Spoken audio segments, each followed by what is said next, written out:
미국이 기준금리를 0.5%포인트 인상했습니다. 22년 만에 최대로 우리나라뿐 아니라 세계 각국 기준금리 도미노 인상이 예고됐습니다. 국내 외식 물가는 24년 만에 최고 수준을 보였습니다. 윤석열 당선인이 새 정부 초대 총리는 한덕수 후보자임을 분명했습니다. 한덕수 인준카드를 한동훈 후보자 거치와 연계하려는 민주당의 움직임에 강한 거부감을 드러낸 것으로 보입니다. 민주당이 법사위원장 재논의 필요를 주장했습니다. 법사위원장직을 국민의힘에 넘기지 않겠다는 것으로 가칭 중수청 입법 완수를 위한 것이라는 해석이 나옵니다. 최강욱 의원이 성적 비속어 발언 사흘 만에 죄송하다고 했습니다. 선물 받을 생각을 하니까 기분이 좋아요. 3년 만에 마스크를 벗고 뛰어놀 수 있는 어린이날이었습니다. 동물원과 놀이공원 등이 가족 단위 나들이 객으로 붐비면서 코로나 이전으로 돌아간 모습이었습니다. 우크라이나가 군사적 열세에도 유례없는 러시아 장성 사살 기록을 쓴 데는 미국의 군사정보 지원이 배경이 된 것으로 전해졌습니다. 40대 아버지가 계곡에 빠진 11살 아들을 구하고 숨졌습니다. 어린이날을 맞아 여행을 갔다가 변을 당했습니다.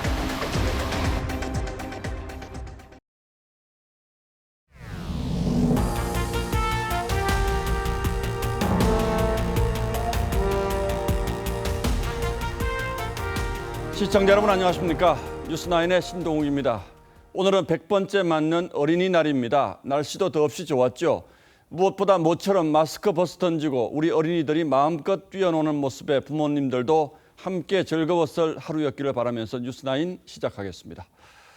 미국이 기준금리를 한꺼번에 0.5%포인트 올리는 이른바 빅스텝을 단행했습니다. 이런 경우는 22년 만이라고 합니다. 조금씩 올려서는 치솟는 물가를 따라잡기가 어렵다고 판단했기 때문이라고 합니다. 이렇게 되면 다른 나라들도 미국과의 금리 역전 현상을 피하기 위해서 일제히 금리를 따라 올릴 수밖에 없습니다. 그야말로 전 세계가 금리 인상, 즉 돈줄 제기 도미노 대회를 피하기 어렵게 됐습니다. 오늘은 국제부 홍혜영 기자의 보도로 시작해 보겠습니다. 미국 연방준비제도가 0.25%포인트씩 올리던 기준금리를 한꺼번에 0.5%포인트 인상한 건 지난 2000년 5월 닷컴 거품 이후 처음입니다. 미국의 기준금리 범위는 0.75에서 1%로 올라갔습니다.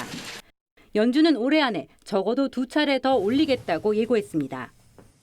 There is a broad sense on the committee that additional 50 basis point increases should be on the table at the next couple of meetings.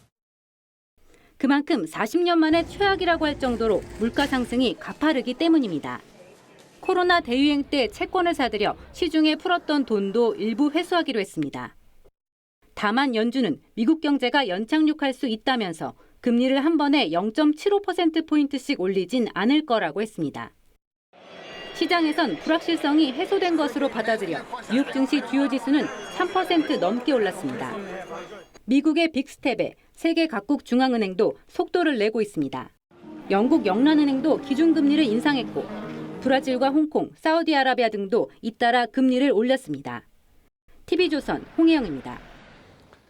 일단 돈줄을 재면 금융시장, 특히 주식시장이 제일 먼저 반응합니다. 그런데 좀 전 리포트에서 보셨듯 미국 주식은 오히려 큰 폭으로 올랐습니다. 전문 용어로 하자면 시장의 불확실성이 사라졌기 때문이라고 봐야겠죠.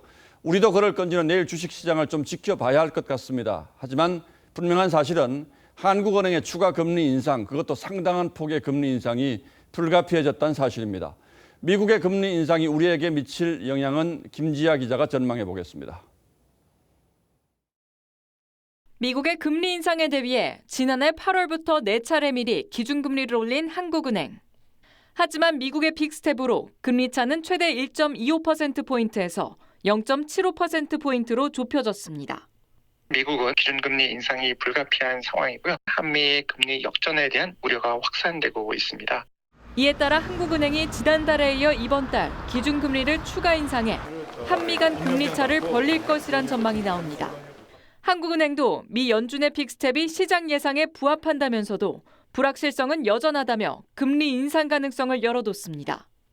한미 간 금리 차이가 빠르게 좁혀지거나 금리 역전 현상이 벌어지면 원화 가치가 떨어지면서 해외 자본이 빠져나가기 때문입니다. 여기다 수입 물가도 덩달아 뛰면서 5%까지 육박한 물가를 더 밀어올릴 수 있습니다. 5월 결정에 큰 변수가 될 것이 아마 자본 유출입이라든지 환율의 움직임이라든지 이런 것들을 봐야 될 것 같습니다. 달러 강세 상황에서 미국이 빅스텝을 밟은 데다 당장 물가 안정이 급한 한은 입장에선 선택지가 많지 않습니다. 시장에선 한은이 연내 4차례 인상을 단행해 연말 금리가 2.5%에 달할 것이란 관측도 나오고 있습니다. TV조선 김자입니다. 전 세계가 경쟁적으로 금리 인상에 나서는 가장 큰 배경은 뭐니 해도 물가 문제입니다. 시장 보러 가시는 주부, 출근해서 점심 사드시는 직장인들은 벌써 오래전부터 체감하고 계시죠.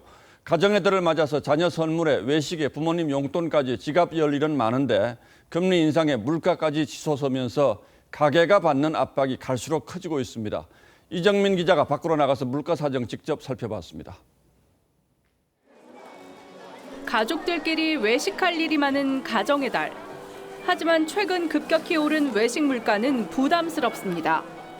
아이들이 좋아하는 스파게티나 돈가스를 사 먹고는 하는데 요즘에 들어서 너무 비싸다 보니까 한 끼만 먹어도 거의 한 10만 원 정도 나오고 하다 보니까 좀 많이 부담스럽기도 하거든요.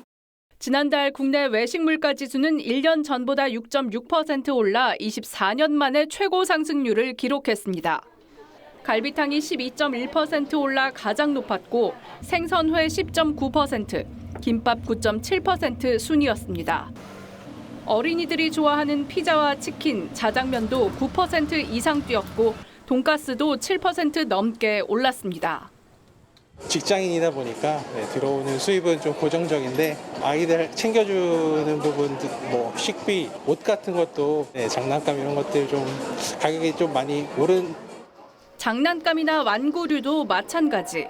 주요 완구 브랜드는 올해 3월부터 5에서 10% 인상됐고 유아용품들도 줄줄이 가격을 올렸습니다. 최근 유모차를 포함해 유아 의자와 욕조, 침대 등의 제품 가격이 3에서 10%가량 올랐습니다. 일부 브랜드 유모차 가격은 200만 원이 훌쩍 넘습니다. 아이한테 좋은 옷 사주고 싶어서 한 16만 원 정도 해서 구매했는데 5월에는 부모님 용돈이랑 아이 선물 사주는 그런 돈이 제일 많이 나가는 거예요. 원자재값 상승이 불러온 살인적인 고물가가 가정의 달을 맞아 서민들의 경제적 부담을 가중시키고 있습니다. TV조선 이정민입니다. 정치권에서는 오늘도 새 정부 내각 관련 논란이 뜨거웠습니다. 한동훈 법무장관 후보자 청문회가 연기되면서 민주당이 한덕수 총리 후보자 인준과 연계하려고 한다는 말들이 많습니다. 다시 말해서 총리를 살리려면 한동훈 후보자를 사퇴시키라는 거죠. 이에 대해 윤석열 당선인이 분명한 입장을 밝힌 사실이 저희 취재 결과 확인됐습니다. 윤 당선인이 오늘 한덕수 총리 후보자에게 직접 전화를 걸어서 윤석열 정부의 총리는 한덕수밖에 없다고 말한 걸로 전해졌습니다. 민주당의 이른바 연계 전략에 윤 당선인이 굴하지 않고 정면 돌파하겠다는 의지를 분명히 한 걸로 봐야 할 것 같습니다. 총리 없이 새 정부가 출범하는 일이 있어도 감수하고 가겠다는 것인데 이렇게 되면 여야 대치 국면이 예상보다 길어질 수도 있습니다. 구민성 기자의 단독 보도입니다. 윤석열 당선인이 인사청문회 이후 오늘 처음으로 한덕수 총리 후보자에게 전화를 걸어 무한신뢰를 보낸 것으로 확인됐습니다. 윤 당선인은 윤 정부 총리는 한 후보자밖에 없다며 외교, 통상, 산업 분야의 다양한 경험을 한 한 후보자를 민주당이 다른 장관 후보와 연계해가며 반대하고 있는 상황에 큰 안타까움을 갖고 있다고 말한 걸로 당선인 측은 전했습니다. 이어 민주당이 민생도 이렇게 어려운데 새 정부 출범 방해 목적으로 노무현 정부에서도 인정한 한 후보자 인준을 막는 건 명분이 없다고도 말했다고 했습니다. 한 후보자는 노무현 정부 총리를 지냈고 지난달 3일 윤석열 정부 초대 총리 후보자에 지명됐습니다. 한 후보자 인사청문회에서 결정적 흠결은 나오지 않았지만 민주당은 사퇴를 촉구하며 인준 표결 날짜도 잡지 않고 있습니다. 총리와 또 18명의 지명자들 그분들하고의 관계를 고려해서 평가하는 부분은 분명히 있을 것 같다. 국민의힘은 발목 잡기라며 강하게 반발하고 있습니다. 한덕수 총리 후보자를 인질로 삼아서 윤석열 정부 출범을 막겠다는 해방 놓겠다는 작태로밖에 보이지 않습니다. 국무총리는 국회 과반 출석, 과반 찬성으로 인준되기 때문에 168석의 민주당이 반대하면 새 정부 출범의 차질이 불가피합니다. TV조선 구민성입니다. 예, 보신 것처럼 총리 인준 문제로 여야 대치 전선에 먹구름이 짙어지고 있는데 새로운 먹구름이 몰려오고 있습니다. 검수완박 법안을 밀어붙인 민주당이 이번에는 당초 국민의힘에 주기로 했던 법사위원장 자리를 다시 논의하자고 나섰습니다. 법사위원장 자리가 얼마나 중요한지는 이번 검수완박 법안 처리 과정에 국민 여러분들도 잘 보셨으리라 생각됩니다. 쟁점 법안이 본회의로 넘어가기 전 최종 관문과도 같은 곳이어서 여야 모두 다른 어느 상임위보다 법사위원장 자리를 중요하게 생각합니다. 민주당은 작년 합의 때 21대 국회 후반기에는 국민의힘에 법사위원장 자리를 넘겨주기로 약속했었는데 갑자기 생각이 달라진 것 같습니다. 그 이유가 뭔지는 고이동 기자가 취재했습니다. 지난해 7월 여야는 대선 직후인 6월 후반기 원구성 때 법사위원장을 국민의힘에서 맡기로 합의했습니다. 당시 협상에 합의했던 민주당 원내대표는 윤호중 현 비대위원장입니다. 후반기 상임위원장 배분은 교섭단체 의석수에 따라 하되 법제사법위원장은 국민의힘에서 맡는다. 그런데 박홍근 원내대표가 모든 가능성을 열어두고 후반기 국회 원구성을 다시 논의해야 한다고 했습니다. 여야가 합의한 검수완박 중재안을 국민의힘이 먼저 파기한 데다 전임 원내대표가 후반기 원구성까지 결정하는 건 권한 남용이라는 게 이유입니다. 하지만 법사위원장 자리를 내주지 않겠다는 게 진짜 속내라는 분석입니다. 민주당이 검수완박법 후속으로 추진 중인 중수청 설치안 등을 통과시키기 위해선 법사위를 반드시 거쳐야 하기 때문입니다. 또 새 정부에서 추진하는 국정과제 입법에도 주도권을 행사할 수 있습니다. 국민의힘은 다수당으로 국민을 겁박하더니 독단적으로 가겠다는 폭탄 선언이라며 노골적인 협치 파기라고 강조했습니다. 장제원 당선인 비서실장도 심판을 경고했습니다. 무소불위의 그런 의석수로 약속도 파기하고 그런다 그러면 국민들이 심판하지 않겠어요? TV조선 고이동입니다. 지금까지는 절대 다수 의석의 여당의 지위까지 가진 민주당이 마음만 먹는다면 못할 것이 없었습니다. 그러나 윤석열 대통령이 취임하면 사정이 좀 달라집니다. 국회에서 처리한 법안이라도 대통령이 거부할 수가 있기 때문에 다수당의 일방 독주에는 상당한 제한을 받을 수밖에 없습니다. 민주당이 검수완박 법안을 마무리하고 중수청 설치를 위한 특위를 구성했지만 이 역시 이런 이유로 뜻대로 되지 않을 거란 전망이 많고 다음 총선 전까지는 국회 권력과 행정 권력이 거세게 충돌하는 갈등 국면이 이어질 거란 전망이 많습니다. 한동훈 법무장관 후보자에 대해서 민주당이 매우 예민하게 반응하는 이유 역시 마찬가지입니다. 더 자세한 설명은 홍현주 기자에게 부탁했습니다. 야당과 검찰의 거부권 행사 요구에도 문재인 대통령은 결국 검수완박 법안을 의결했습니다. 검수완박 악법에 대해서 거부권을 행사해야 합니다. 국회가 수사와 기소의 분리에 한 걸음 더 나아간 헌법에 따르면 대통령은 법률안에 이의가 있을 경우 15일 안에 거부권을 행사해 국회에 제의를 요구할 수 있습니다. 제의를 요구하면 국회 재적의원의 과반수 출석과 출석의원 3분의 2 이상이 찬성해야 법률로 확정됩니다. 그동안 의석수로 법안 통과를 밀어붙였던 민주당도 현재 168석으로는 입법 독주가 불가능해집니다. 오는 10일 취임하는 윤석열 당선인이 민주당이 검수완박법 후속으로 추진하는 중수청 설치법과 언론법 관련법 등의 거부권을 행사할 것이란 전망이 우세합니다. 역대 대통령은 66차례 거부권을 행사했습니다.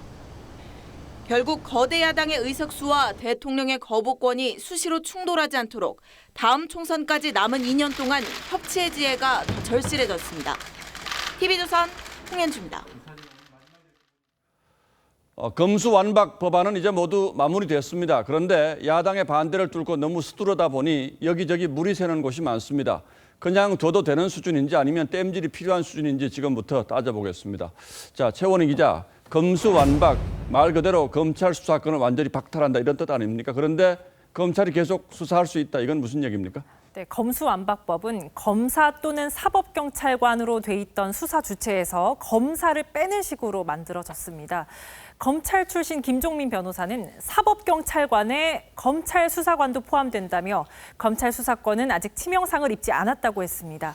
사법경찰관은 일반 사법경찰관과 특별 사법경찰관으로 나뉘는데 일반 사법경찰관은 경찰 공무원과 검찰 수사관을 통칭한다는 거죠. 예. 검찰청법을 보면 검찰 수사관은 사법경찰관의 한 범주로 해석될 수 있습니다. 자, 그러니까 검찰은 수사권이 없는데 검찰 수사권은 수사를 할 수 있다. 좀 이상하긴 하군요. 그리고 지금 당장은 검찰의 수사가 2대 중대 범죄로 제한이 돼 있는데 이 수사 범위가 좀 더 넓어질 여지도 있다면서요? 네, 일단 법에는 이 부패 범죄와 경제 범죄 이렇게 두 가지만 구체적으로 적혀 있습니다. 예. 하지만 그 뒤에 등 대통령령으로 정하는 중요 범죄라는 단서가 달려 있죠. 야당이 중재안보다 좁혀지면 안 된다고 맞서면서 본회의 상정 직전에 중이 등으로 바뀌었습니다.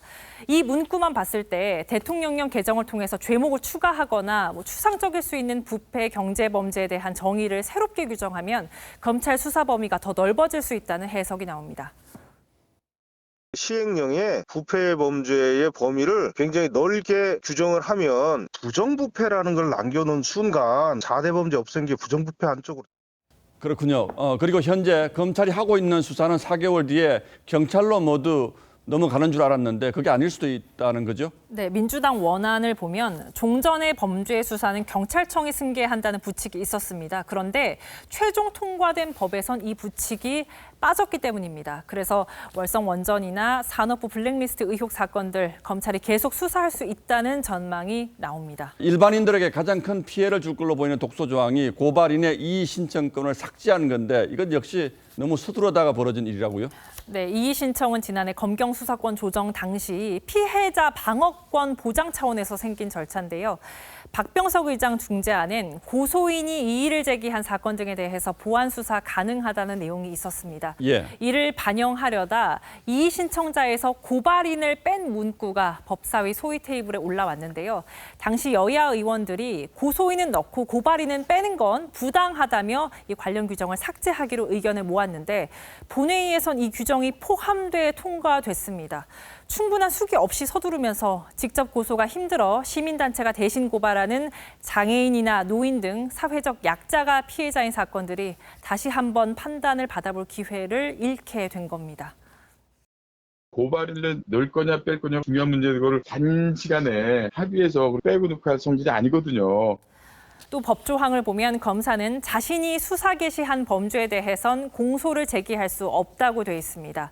수사와 재판을 분리하겠다면서 만든 조항인데 직접 수사한 검사가 사건을 재판에 넘기는 행위 자체만 못할 뿐 공소 유지에 대한 조항은 없어서 재판 참여가 가능하다는 지적도 있습니다. 예, 설명 듣고 보니까 저희 같은 사람들도 참 이해하기 어려운 대목들이 많군요. 당분간 극심한 혼란은 물론이고 일반인들이 피해 입을 가능성이 이게 가장 걱정이 되는 거죠. 네. 예, 최원희 기자 잘 들었습니다.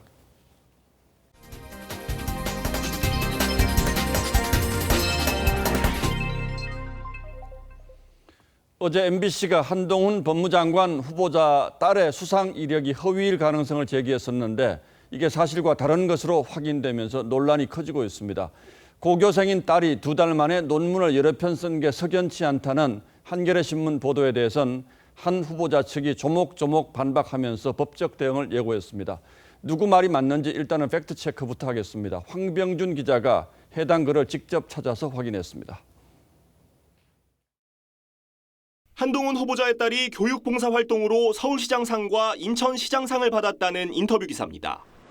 MBC는 해당 지자체 확인 결과 수상 내역이 없다는 회신을 받았다며 인터뷰 내용이 거짓이라는 의혹을 보도했습니다. 해당 지자체 등에 확인을 요청했더니 상을 준 기록이 없다는데 하지만 서울시는 수상자 114명이 시스템 등재 과정에서 누락됐다며 한 후보자 장녀의 서울시장상 수상 사실을 확인했다고 밝혔습니다.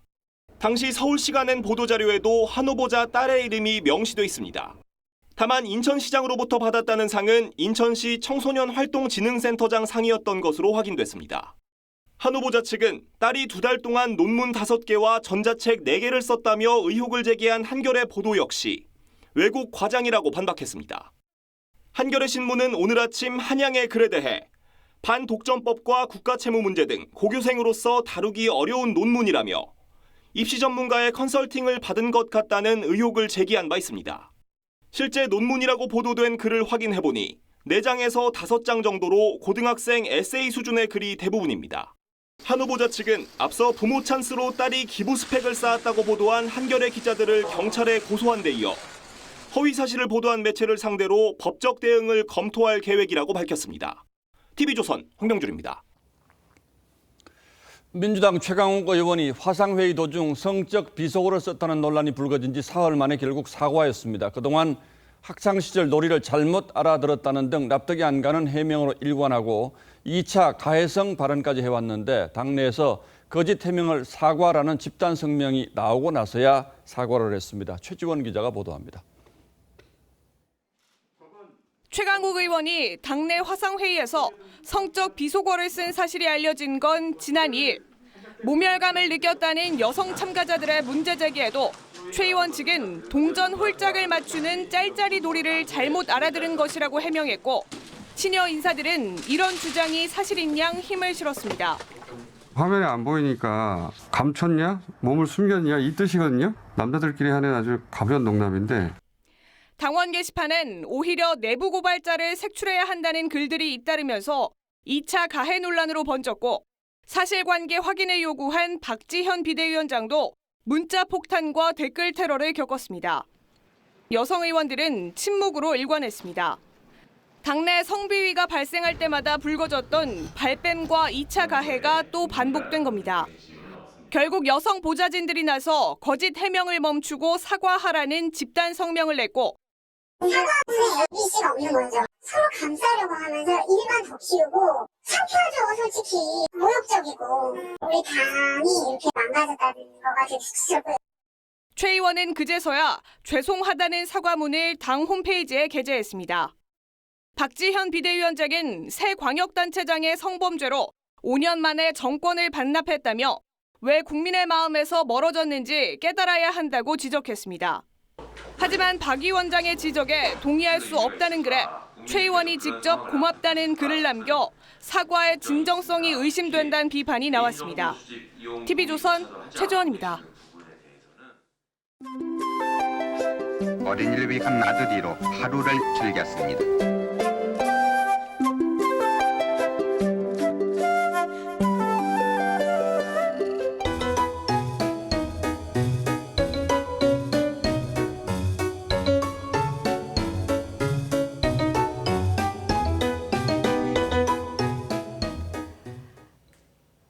만에 마스크에서 해방된 어린이들이 더없이 신난 하루였습니다. 날씨도 좋아서 거리와 유원지 등은 코로나 이전으로 돌아간 모습이었는데요. 어린이도 어른도 모두 신이 난 어린이날 100주년 모습을 서영일 기자가 담아왔습니다. 몰려든 시민들로 발 디딜 틈이 없는 이곳 서울 어린이대공원입니다. 잔디밭도 빈자리를 찾기 힘들고 어딜 가도 사람들로 북적입니다. 오랜만에 인파가 신기한지 원숭이도 관람객들을 구경합니다. 다른 놀이공원도 분위기는 마찬가지. 대기줄이 끝도 보이질 않습니다. 놀이기구도 모처럼 아이들을 태우느라 쉴 틈이 없습니다. 너무 재밌어요. 놀이기구를 다 타보고 싶어요. 실외 마스크가 해제됐지만 1m 거리 두기가 힘들어 대부분 마스크 차림입니다. 신이 난 꼬마가 펼친 즉흥 무대. 예사롭지 않은 춤 동작에 달채가 쏟아집니다. 생후 100일 된 아기 곰에게 먹이도 주고 100일상 케이크 초도 함께 끕니다. 바람까지라도 너무 물감은 너무 무서워. 엄마가 지경이었답니다. 바다와 맞닿은 개펄이 시원하게 펼쳐집니다. 뭔가를 열심히 캐는 이들, 바로 아이들입니다. 고동이다. 큰 거지? 손과 발이 진흙범벅이 됐지만 오늘은 엄마 아빠한테 혼나지 않습니다. 오늘 좋아요. 오늘 선물 받을 생각을 하니까 기분이 좋아요. 어른들도 동심에 젖은 분위기. 코로나가 끝난 건 아닌데 좀 뭔가 분위기가 좀 많이 달라져서 좀 기분이 좋네요.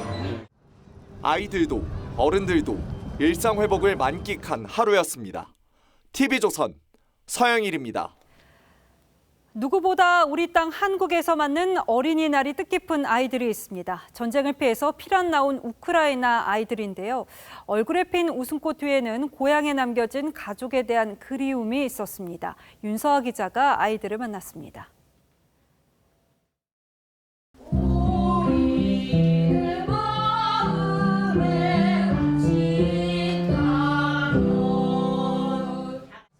지난 3월 말 전쟁을 피해 한국으로 피난 온 우크라이나 아이들의 얼굴에도 오랜만에 웃음꽃이 피었습니다. 우크라이나에서 온 고려인 어린이들도 오늘만큼은 전쟁의 기억 대신 친구들과의 즐거운 추억을 쌓았습니다. 하지만 전쟁에 대한 공포와 가족들을 향한 그리움은 떨쳐낼 수 없습니다. 11살 올레그는 비행기 표가 없어 홀로 우크라이나에 남은 아빠가 너무도 보고 싶습니다. С папой хочу увидеться. Думаю, если его встречу, тогда думаю обнять. 오는 9일에 있을 난민 심사도 걱정입니다. 건강보험이 없어서 병원을 가도 제대로 이제 치료를 받지 못하거나 어린이집을 가고 싶어도 가지 못하고 현재 우리나라에서 난민 지위가 인정된 18세 이하의 청소년과 아동은 300여 명. 난민 신청을 해도 인정되는 확률은 100명 중 6명에 불과합니다. 전쟁을 피해 국내로 들어왔지만 아이들의 상황은 여전히 불안합니다.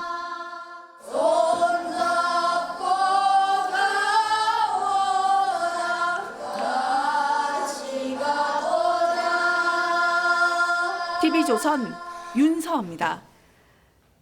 40대의 아버지가 계곡에 빠진 11살 아들을 구하고 숨졌습니다. 어린이날 연휴를 이용해서 여행을 온 것으로 전해졌습니다. 김다로 기자입니다.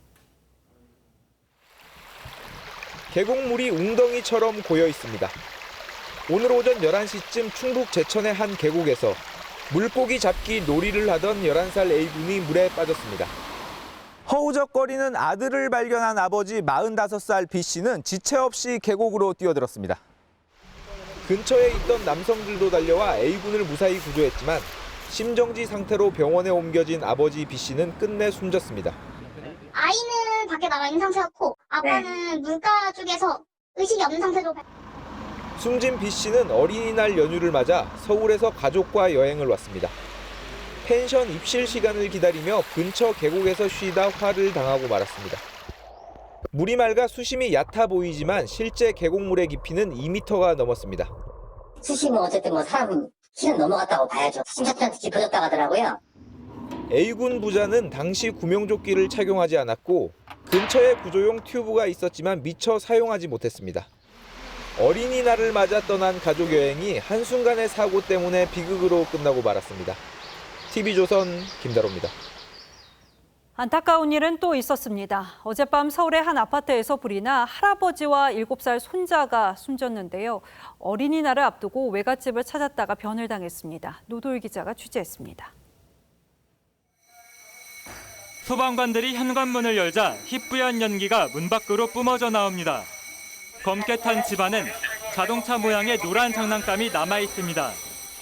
검은색 연기가 전체적으로 다 연기가 폭발하듯이 나왔었거든요.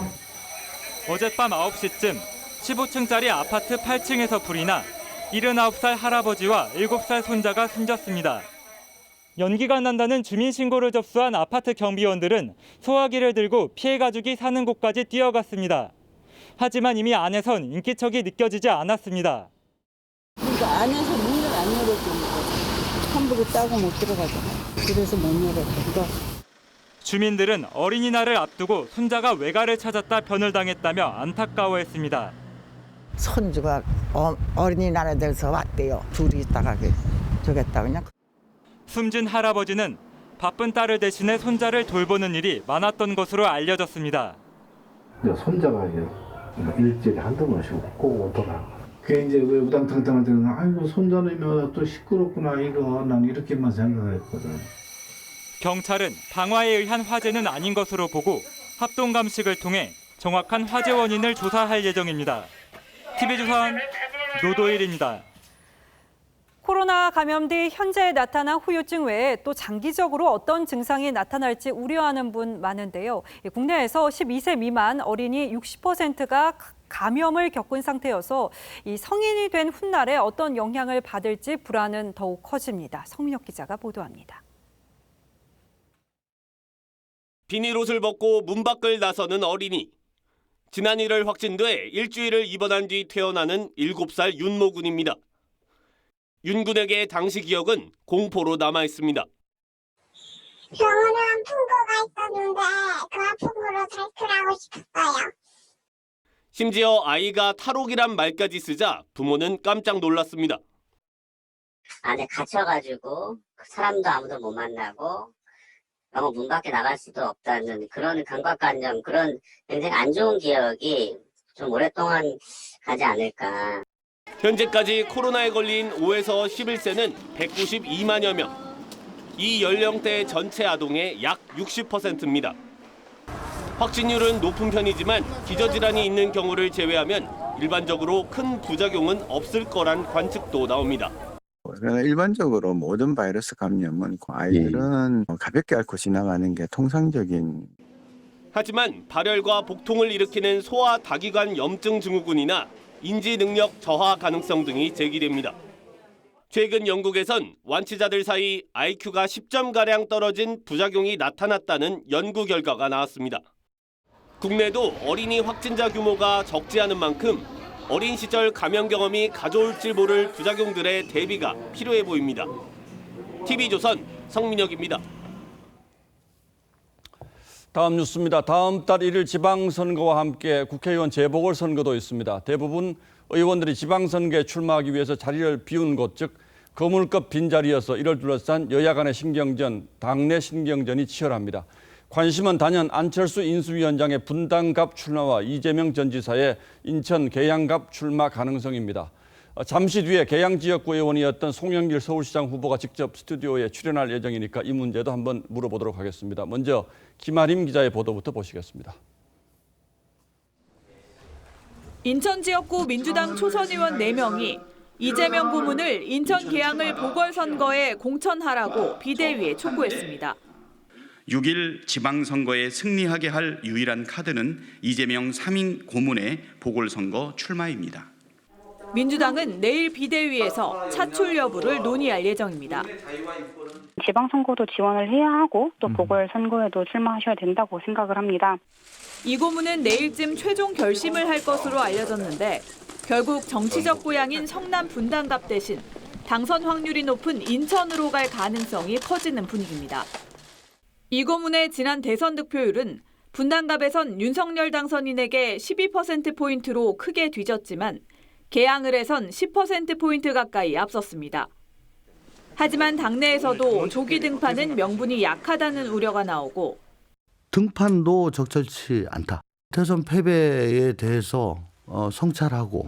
국민의힘 이준석 대표는 분당갑 출마를 선언한 민주당 김병관 후보가 이 고문이 나오면 양보하겠다는 걸 두고 이 고문이 인천으로 갈 명분이 없어졌다고 꼬집었습니다. TV조선 김하림입니다. 그런가 하면 국민의힘에선 홍준표 의원의 대구시장 출마로 자리가 빈 수성을 보궐선거에 7명이 공천을 신청했습니다. 이 중엔 박근혜 전 대통령의 최측근인 유영하 변호사도 있는데 당 일각에선 유 변호사를 전략 공천하는 방안이 검토되기 시작했습니다. 물론 좀 더 지켜봐야 하긴 하겠습니다만 여러 가지 정치적 의미를 내포한 움직임이어서 주목할 필요가 있습니다. 보도에 이채림 기자입니다. 대구 수성을 후보 중에는 김재원 전 최고위원과 유영하 변호사, 이인선 전 경북부지사 등 7명이 출사표를 던졌습니다. 경선 가능성이 높은 곳이지만 최근 당내에선 박근혜 전 대통령 대리인인 유 변호사를 단수 공천하는 방안이 검토되기 시작했습니다. 박 전 대통령이 명예회복 차원에서 유 변호사의 국회 입성을 원하고 있는 것도 무관치 않습니다. 유영하 후보는 지난 5년간 제가 가장 힘들고 고통스러웠던 시간을 저의 곁에서 함께 했습니다. 이 지역구 공천 문제는 박 전 대통령의 명예회복을 돕겠다고 한 윤석열 당선인의 뜻도 변수로 꼽힙니다. 공관위는 7일 회의를 열고 박정하 전 청와대 대변인의 단독 출마로 공천이 확정된 원주갑 외에 성남 분당갑, 인천 계양을, 창원 의창 등 6곳에 대한 경선 방식을 논의합니다. 안철수 인수위원장은 성남 분당갑 출마가 유력한 분위기입니다. 생각하고 있지 않습니다. 전혀 지금 생각할 여유도 없고. 안 위원장은 내일 경기도 수원에서 인수위 국민보고회 행사를 마친 뒤 출마에 관해 직접 입장을 밝힐 것으로 알려졌습니다. 당 지도부는 안 위원장이 출마 의사를 밝힐 경우 단수 공천하는 걸 유력하게 검토하고 있습니다. TV조선 이채리입니다. 예, 6.1 지방선거 광역단체장 후보들을 스튜디오에 직접 모시고 이야기 나눠보는 순서입니다. 지난주 경기지사 후보에 이어서 이번 주는 서울시장 탈환을 목표로 하고 있는 더불어민주당 송영길 후보를 먼저 모셨습니다. 자, 송 후보님 어서 오십시오.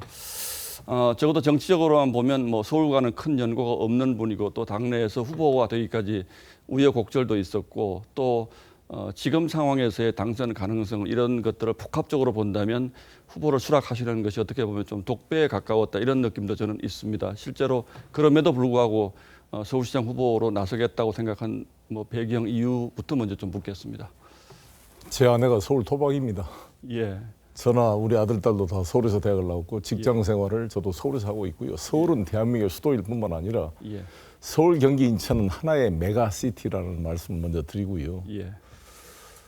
제가 이 출마를 결심하게 된 것은 사실 많은 당원들의 요청이 있었습니다. 예. 특히 서울 지역의 구청장, 시의원, 구의원 출마를 준비하신 분들이 사실상 우리 당에서 오세훈 시장과 대적할 만한 어떤 유력 후보가 나오지 않는 상태에서 송영길 전 대표님이 나와주는 것이 자신들의 당선에 큰 도움이 된다 이런 요청들이 있었기 때문에 고민을 하게 됐고 저로서는 대선이 끝났지만 마치 경기가 끝났는데 군중이 해산되지 않고 연장전을 보고 싶어 할 정도로 사람들이 모여있는 상태입니다. 예. 16만 명의 당원이 대선 패배 이후에 입당을 했습니다. 예.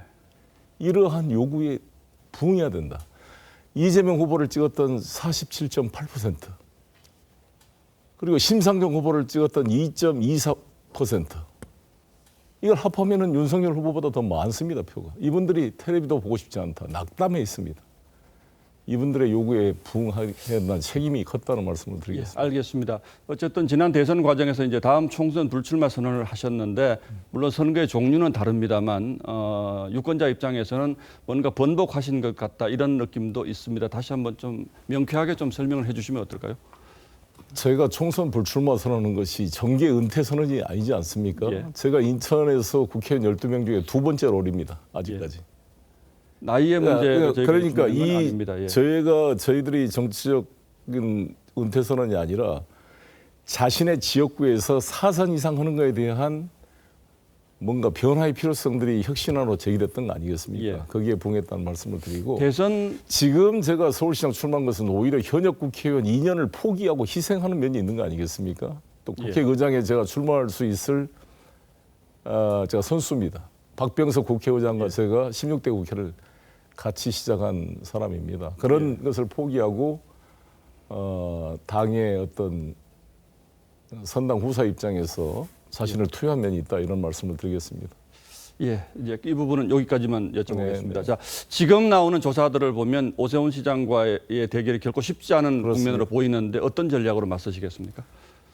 아무래도 제가 현역 시장 또 3선 시장 아닙니까? 그래서 불리한 위치에 있다고 봅니다. 근데 서울 시민들께서 송영길이 어떠한 비전을 가지고 있고 어떻게 살아왔는지를 많이 이제 알게 되고 그러면 반전이 될 것이다. 한 예를 들어서 한명숙 총리께서 2010년도에 서울시장 선거에 오세훈 후보랑 대결했을 때 제가 신문을 보니까 D-23일, 지금은 D-27일입니다. 23일자로 한명숙 후보께서 오세훈 후보에게 20.3% 뒤지고 있었습니다. 예. 근데 결과는 0.3% 차로 좁혀졌던 것에 비춰봤을 때 저는 이제 공식 선거운동 전에 10% 이내로 좁히고 2주 동안의 공식 선거운동과 TV 토론을 통해서 오세훈 후보를 따라잡겠다 이렇게 생각하고 있습니다. 검수완박 그 법안 처리 이후의 여론조사들을 보면 민주당으로부터 중도층의 이탈이 상당히 있는 것처럼 그렇게 이제 보이는데 조금 전에 이제 지지율 문제를 제가 여쭤봤듯이 이렇게 되면 좀 더 차이가 더 벌어질 수도 있다. 서울의 중도층들이 멀어졌다면 이런 생각도 듭니다. 영향이 있다고 보시는지요? 뭐 여러 가지 영향이 복합적으로 미치게 될 것으로 보여집니다. 당장 용산 대통령 집무실 졸속 이전에 따른 심각한 문제가 발생하기 시작할 것입니다. 5월 10일 날 대통령께서 이제 취임을 해서 서초동에서 출퇴근을 하고 그 출퇴근 시간에 교통 체증은 물론이고 거기에 시위가 벌어지게 되면 완전히 마비가 될 것입니다.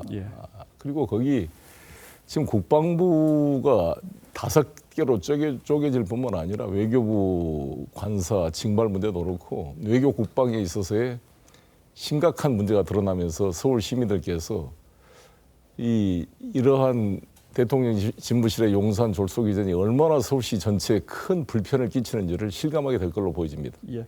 뭐 지난 대선도 그렇고 그전 보궐선거도 그렇고 서울 민심은 역시 이제 부동산 민심이 가장 컸던 것 같아요. 그렇습니다. 송 후보님께서는 서울의 부동산 문제에 대해서는 어떤 대안을 가지고 계십니까? 사실 지난번 보궐선거에 박영선 후보께서 이기고 있었습니다. 근데 중간에 바뀌게 된 핵심적 이유가 부동산값 폭등과 함께 LH 투기 사건, 청와대 뭐 고위직의 문제, 우리 당에도 문제 이런 문제가 내로남불 프레임에 거치면서 박영선 후보께서 유탄을 맞은 거거든요. 그러니까 지금 그렇게 심판을 받았고 지난 대선 때 또 우리가 패배한 거 아닙니까? 서울에서 패배한 만큼 패배한 거니까 두 번의 심판을 거쳤는데 이제 집권당이 된 오세훈 후보와 제가 대결하는데 또 송영길을 심판해야 할 대상인가? 에 대해서 저는 이렇게 반론을 하고 있는 거죠. 아니, 송 후보님의 부동산의 계획이 정책, 뭔지 그 정책을 제가 이렇게 말씀드린 겁니다. 그래서 좀 부탁드리겠습니다. 세제 완화, 공급 확대, 금융 지원입니다. 세 파트로 진행될 겁니다. 저는 종부세, 양도세를 대표 시절에 완화시켰고 1인 1주택 종부세 폐지를 지금 주장하고 있고 양도세나 이것도 유보를 지금 주장하고 있습니다. 동시에 공급 확대는 내곡동, 구룡마을 5만 호, 12,000호를 비롯해서 재건축 500% 용적률 상향과 30년 안전기준 면제 그리고 세입자 우선에 대한 분양권 같은 대책을 세우고 있고요. 금융 지원도 제가 확실히 뒷받침을 해서 알겠습니다. 해가겠습니다. 거기까지. 자, 좀 여쭤볼 게 많아서요. 제1공약으로 유엔 제5본부를 서울로 유치하시겠다고 하는데 이건 어떤 배경에서 나오신 공약입니까? 유엔이 뉴욕과 스위스 제네바와 그리고 오스트리아 비엔나와 케냐 나이로비에 4군데가 있는데 아시아에 하나도 없습니다. 그래서 아시아의 제5본부의 설립 필요성에 고공감대가 세계적으로 만들어지고 있는데 이것을 우리 서울에 유치하게 되면 서울이 북한의 어떤 전쟁 위협으로부터 해방이 될 뿐만 아니라 2만 개의 국제관계 일자리가 만들어지고 관련된 유엔 평화대학, 국제학교가 들어오게 되면서 또 마이스 산업과 금융산업의 중심지로 발전할 수 있는 중요한 계기가 될 것입니다. 근데 저는 왜 송영길이 이걸 할 수 있다는 거냐. 인천시장 시절에 세계 녹색기후기금 본부를 송도 경제자유계에 유치시켰습니다. 체득 스쿨을 비롯해서 글로벌 캠퍼스를 유치한 그런 경험과 능력을 가지고 한번 실현해 보겠습니다. 알겠습니다. 제가 조금 전에 약속했던 질문이 있기 때문에 이재명 전 지사께서 이제 송 후보님 지역구였던 인천 계양을 뭐 내일쯤 발표할 거란 얘기도 있는데 이 지사가 오시는 것에 대해서는 어떻게 생각하십니까?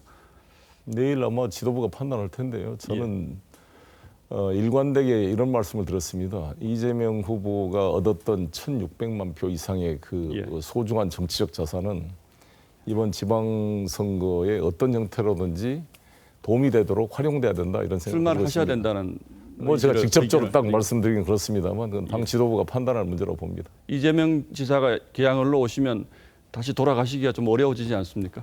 어떻습니까? 그런 점에서 정치적으로 보시면 저는 이미 거기서 불출마 선언을 불출마 하셨기 때문에 다시 출마하셔도 문제 없다. 올 가능성이 있다고 보십니까? 짤막하게 좀 마지막. 그건 뭐 당 지도부가 내일 뭐 판단한다니까 저도 지켜봐야 됩니다. 사실 저도 뭐 당 지도부의 의사 결정에 영향을 미칠 수 있는 입장이 아니기 때문에. 잘 알겠습니다. 뭐 여쭤보고 싶은 말씀은 많은데 다음 토론회가 저희가 또 하니까 그때 좀 자세히 여쭤보고 오늘은 여기까지 질문 드리도록 하겠습니다. 마무리 말도 안 줍니까? 예, 뭐 짤막하게 그러면 10초만 좀. 예, 서울 시민 여러분, 제가 유엔 본부를 유치하고 부동산 문제를 해결하고 예. 이 용산 대통령 집무실 이전에 따른 시민의 재산권 피해를 확실히 지켜내도록 하겠습니다. 예, 잘 알겠습니다. 송영길 후보님 오늘 나와주셔서 고맙습니다. 감사합니다. 예.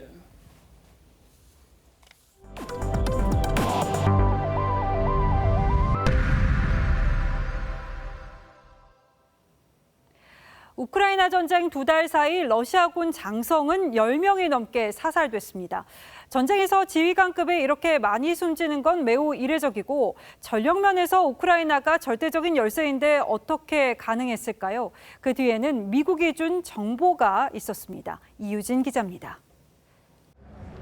꽃을 든 군인들이 줄지어 들어갑니다. 마리우폴에서 전사한 러시아 흑해함대 부사령관의 장례식입니다. 지난 3월 저격수 총에 숨진 제7 공수 사단장을 시작으로 2달 동안 장성급 10여 명이 숨졌습니다. 러시아 입장에선 전례 없는 망신입니다. Very uncommon. This isn't the first 3 weeks, and these are quite senior generals. 우크라이나군이 이들을 콕 집어 공격할 수 있었던 건 미국이 건네준 군사정보 덕분이었습니다. 뉴욕타임스는 미국 정부가 러시아군 야전 사령부 위치를 우크라이나에 제공하는 데 주력했다고 전했습니다. 러시아군이 사령부를 옮겨도 미국의 첩보 위성이 곧바로 찾아냈습니다. We are trying to give them useful information and intelligence that allows them to defend themselves. 우크라이나군은 미국이 보낸 위치 정보와 자체 도감청한 정보를 활용했습니다. 백악관은 전장 정보는 러시아 장군을 살해할 의도로 제공한 것은 아니라고 입장을 밝혔습니다. TV조선 이유진입니다. 한국 영화배우 최초로 베니스 영화제 여우주연상을 수상한 강수연 씨가 자택에서 쓰러진 채 발견됐습니다. 병원으로 이송됐는데 생명이 위독한 것으로 알려졌습니다. 권영석 기자입니다. 영화배우 강수연 씨가 위독하다는 신고가 들어온 건 오늘 오후 6시쯤입니다. 서울 강남구 자택에서 강 씨가 쓰러져 있는 모습을 강 씨 가족이 발견해 119에 신고한 겁니다. 하지만 119 구급대원들이 도착했을 때 강 씨는 이미 의식을 잃은 상태였습니다. 심폐소생술을 받으며 병원으로 이송됐지만 병원으로 이송돼서도 의식을 찾지 못한 것으로 알려졌습니다. 56살인 강 씨는 1969년 아역 배우로 연기를 시작한 뒤 영화 시바지와 아재아재 바라아재 등으로 월드스타 반열에 올랐습니다. 특히 1987년엔 영화 시바지로 한국 영화배우 최초 세계 3대 영화제인 베니스 국제영화제에서 여우주연상을 수상했습니다. 2년 뒤인 1989년엔 모스크바 영화제 최우수 여배우상을 수상하기도 했습니다. 강 씨는 지난해 말부터 스크린 복귀를 준비 중이었던 것으로 알려졌습니다. TV조선 권영석입니다.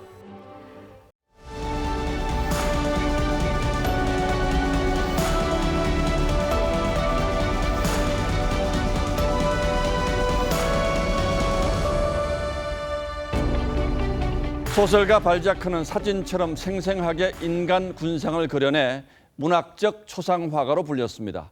그런데 나이 30이 되자 정작 자신의 초상화는 그리지 말라고 했습니다. 그러다가 37이 돼서야 나온 게 바로 이 초상화입니다. 주먹코에 이중턱을 한 발자크의 모습에 한 여성 잡지가 탄식했습니다. 환상이 깨지는구나. 다들 우리의 발자크를 돌려달라고 울부짖게 됐다고. 여성들이 머릿속에 그려뒀던 이미지와는 딴판이었던 것이죠. 그렇듯 미지의 얼굴은 호기심, 신비로움을 부르고 상상력을 자극합니다. 그것도 흔히 더 잘생긴 얼굴을 떠올리게 된다고 하죠. 배트맨을 비롯한 슈퍼 영웅들이 가면을 쓰고 등장하는 것도 그래서라고 합니다. 서부 영웅 론 레인저를 초기에 연기했던 이 배우는 평소에도 가면을 쓰고 익명으로 지낸다는 계약서에 서명해야만 했습니다. 마스크가 일상의 가면이 된 코로나 시대의 신조어가 마스크와 사기꾼을 합친 마기꾼이라는 말입니다. 요즘 SNS 여기저기서 마기꾼 대회가 열려 마스크 쓴 얼굴과 벗은 얼굴에 놀라운 반전의 웃음보가 터지곤 합니다. 하나 보실까요? 바깥에서는 마스크에서 해방된 지가 사흘이 지나도록 벗고 다니는 사람을 보기가 힘듭니다. 아직은 불안하고 어색하고 조심스러운 모양입니다. 벗어도 된다는 정부 말이 믿음지가 않은 것이죠. 어쩌면 마스크 쓰는 외출에 2년 넘게 길들여진 게 더 큰 이유일지도 모르겠습니다.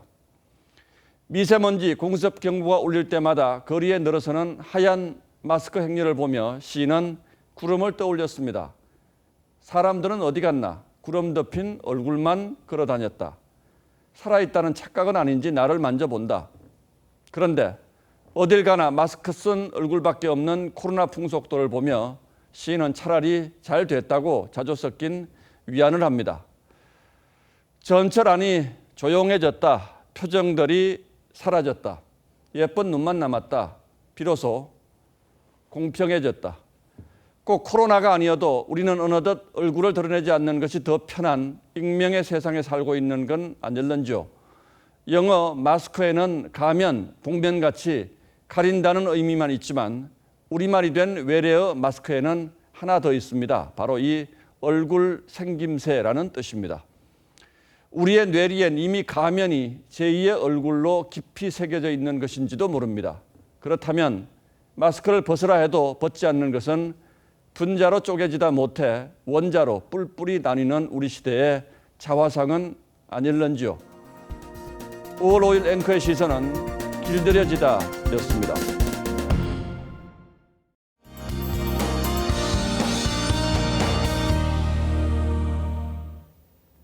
금요일인 내일도 대체로 화창한 날씨가 이어지겠습니다. 다만 주의할 점은 지역별로 차이가 좀 있는데요. 먼저 동해안 쪽으로는 여전히 건조주의보가 내려져 있습니다. 바람도 약간 강하게 불어서 대형 산불 사고가 발생하기 쉬운 조건인데요. 불조심에 신경 쓰셔야겠습니다. 서쪽 지역은 내일 아침까지 안개가 짙게 끼겠습니다. 앞을 볼 수 있는 거리가 200m까지 좁혀지는 곳도 있겠는데요. 특히 운전하시는 분들 차간 거리 넉넉하게 유지하셔야겠습니다. 기온은 오늘과 비슷한 수준으로 일교차가 크겠습니다. 서울은 아침에 15도에서 한낮에는 25도까지 오르겠고요. 낮 동안에는 꽤 덥겠습니다. 남부 지역 대구가 28도, 전주는 27도를 보이겠습니다. 토요일 오전에는 곳곳으로 비가 조금 내리겠습니다. 날씨였습니다. 예, 5월 5일 목요일 뉴스9는 여기서 모두 마치겠습니다. 시청해주신 여러분 고맙습니다.